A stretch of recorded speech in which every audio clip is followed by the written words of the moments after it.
गोविंदपुर नाम के एक गांव में एक अमीर सेठ रहता था जिसका नाम बलराम था। वह खुद था तो बहुत अमीर, लेकिन इतना कंजूस भी था। पूरे गांव में उसके कंजूसी से लोग बहुत परेशान थे। एक दिन सेठ बाजार में एक टमाटर की दुकान पर जाता है और वह बोला, अरे भाई टमाटर कैसे किलो है? 60 रुपए किलो सेठ जी। अरे ओ भाई टमाटर बेच रहे हो या हीरा? इतने महंगे टमाटर, इतने महंगे भैया टमाटर। सेठ जी, पूरे गोविंदपुर गांव में इसी दाम के टमाटर मिल रहे हैं और सभी यही दाम में खरीद रहे हैं और आपको महंगे लग रहे हैं। आपको लेना हो तो लो, वरना रहने दो। अरे नहीं भाई, इतने महंगे टमाटर का मैं क्या करूँगा? नहीं चाहिए ये टमाटर, तुम रखो अपने पास। वहीं कुछ दूरी पर चलते ही सेठ बलराम को एक चूड़ी की दुकान दिखती है। अरे सेठ जी, आइए आइए, कल ही बहुत सुंदर सुंदर चूड़ियाँ लेकर आया हूँ। ये देखिए सेठ जी, आप भी ले जाइए, भाभी जी के लिए खुश हो जाएंगी वह। हाँ हाँ क्यों नहीं, चलो आज ले ही जाता हूँ फुलमती के लिए चूड़ी।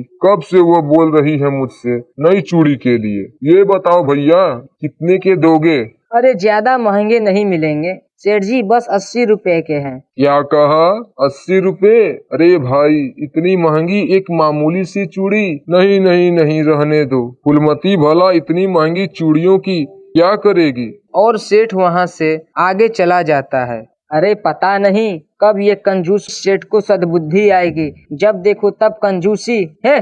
सेठ अपने घर जाता है। अरे आप आ गए, आपको टमाटर लाने को कहा था। ये क्या, आप तो खाली हाथ ही आ गए।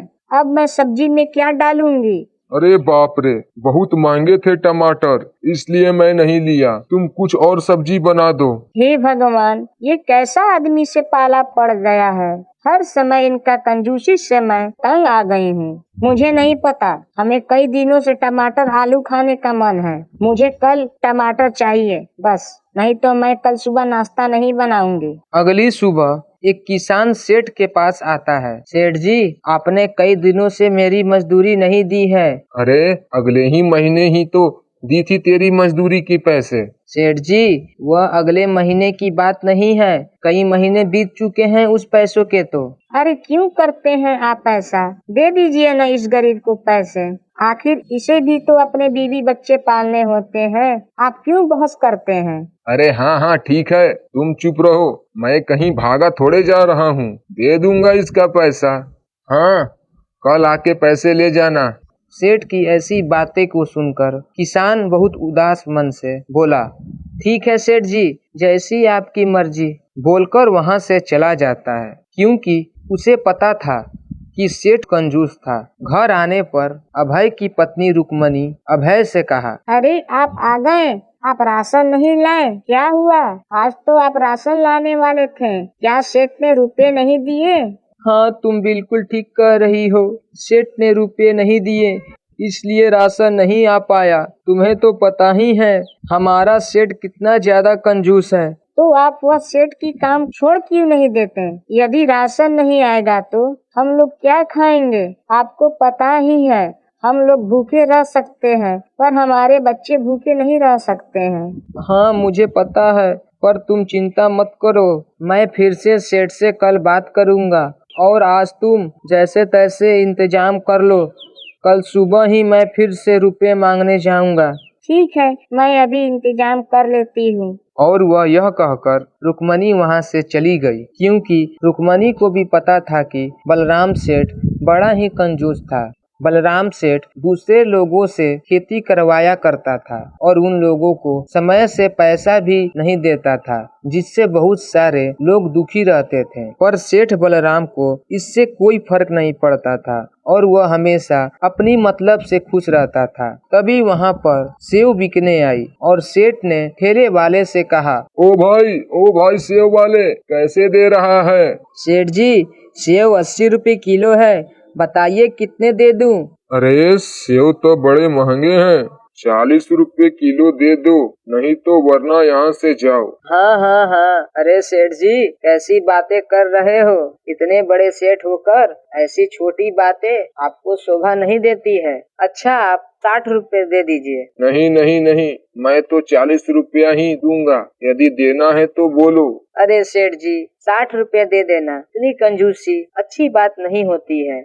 इतना कमाकर कहाँ ले जाओगे, थोड़ा बहुत हम लोगों को भी दे दिया कीजिए। तुम अपने काम से काम रखो। अच्छा चल ठीक है, 50 रुपए ले लेना।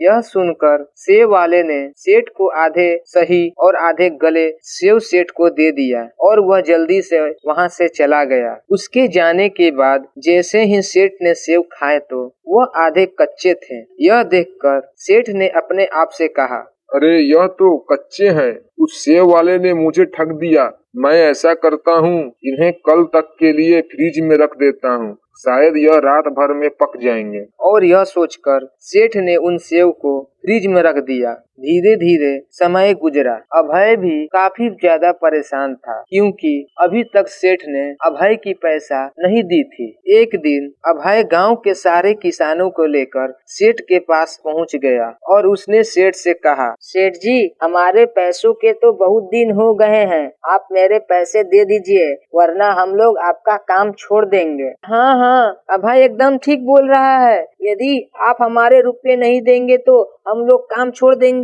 हाँ हाँ छोड़ दो, वैसे भी तुम लोग जैसे किसानों की हमें कोई जरूरत नहीं है और न ही मैं तुम लोगों को रुपये दूंगा। यह सब बात को सुनकर सभी किसान बहुत गुस्से में आ गए और वे सारे किसान सेठ का काम छोड़कर चले गए। वहीं जब सेठ को सेवों के बारे में याद आया तो उसने सेवों को मंगाई। उसने देखा कि सारे सेव गल चुके थे और उसने अपने आप से कहा, अरे मेरे तो 50 रुपए बेकार चले गए, मेरी तो सारे सेव खराब हो गए और मैं उनका क्या करूं, मुझे कुछ समझ में नहीं आ रहा है और मेरे सारे किसान भी छोड़कर चले गए।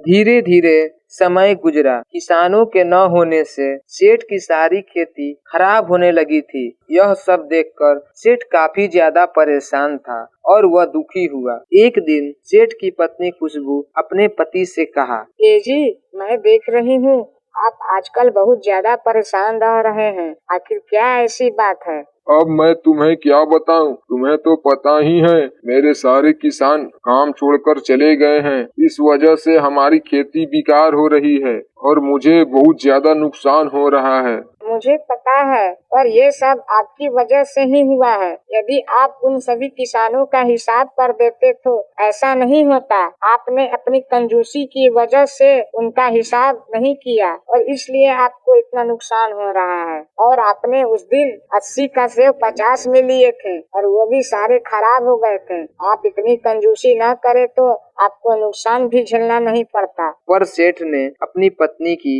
एक भी नहीं सुनी और वहां से चला गया। धीरे धीरे और समय गुजरा। इस समय के साथ बलराम सेठ को ज्यादा नुकसान झेलना पड़ रहा था। यह देखकर सेठ भी काफी ज्यादा दुखी हुआ और उसने फैसला किया कि वह दूसरे गांव से किसानों को बुलाएगा। सेठ ने दूसरे गांवों से किसानों को बुलाया और उनसे कम रुपए में काम करवाया, पर वह किसान आधे दिन ही काम करते थे और सारा रुपया लेकर चले जाया करते थे। यह देखकर सेठ और भी ज्यादा परेशान था क्योंकि उसकी खेती खराब होती जा रही थी। तभी वहां पर अभय आया और सेठ से कहा, क्या हुआ सेठ जी, मैंने सुना है कि आपकी सारी खेती खराब हो रही है और आप खेती के लिए दूसरे गांव से किसान बुलाया है, क्यों वे लोग आपसे रुपए नहीं लेते हैं? मुझे तुमसे कोई बात नहीं करनी है, तुम यहाँ से जा सकते हो, यह सब तुम्हारी वजह से ही हो रहा है। नहीं सेठ जी, यह सब आपकी वजह से हो रहा है। यदि आप मुझे और बाकी किसानों के रुपए दे दिए होते तो ऐसा कुछ भी नहीं होता और आपकी खेती भी नुकसान नहीं होता। आप हम लोगों की पैसा दे दीजिए, हम लोग वापस काम करने के लिए आ जाएंगे। लेकिन सेठ बलराम ने अभय की एक भी बात नहीं सुनी और अभय को जाने के लिए कहा। अभय जानता था कि सेठ एक न एक दिन जरूर बुलाएगा क्योंकि इतना ज्यादा कंजूस था कि वह अपना ज्यादा नुकसान नहीं देख सकता था। धीरे धीरे समय गुजरने के साथ सेठ का और भी ज्यादा नुकसान होने लगा और हार कर सेठ ने सारे किसानों को और अभय को अपने पास बुलाया और उनसे कहा, मुझे माफ कर दो, मुझसे बहुत बड़ी भूल हो गई है। मैंने तुम लोगों के रुपए नहीं दिए। मैं तुम सभी का रुपए दे रहा हूँ और आगे से पहले ही पैसा दे दिया करूँगा। अब तुम लोग जल्दी जल्दी मेरा सारा काम कर दो, वरना मुझे इस बार ज्यादा नुकसान झेलना पड़ेगा। यह सब बात सुनकर सारे किसान बहुत खुश हुए और अभय ने बलराम सेठ से कहा, आप चिंता मत कीजिए सेठ जी, बस हमारा हिसाब कर दीजिए, हम लोग अभी काम करने के लिए लग जाएंगे। यह सुनकर सेठ बलराम ने उन सारे किसानों का हिसाब कर दिया। सभी किसान बहुत ज्यादा खुश हो गए। सभी ने मन लगाकर सेठ की खेती में काम किया, जिससे सेठ का सारा काम हो गया। यह देखकर सेठ बहुत खुश हुआ और उसे पता लगा कि अब कंजूसी से कुछ भी नहीं होता।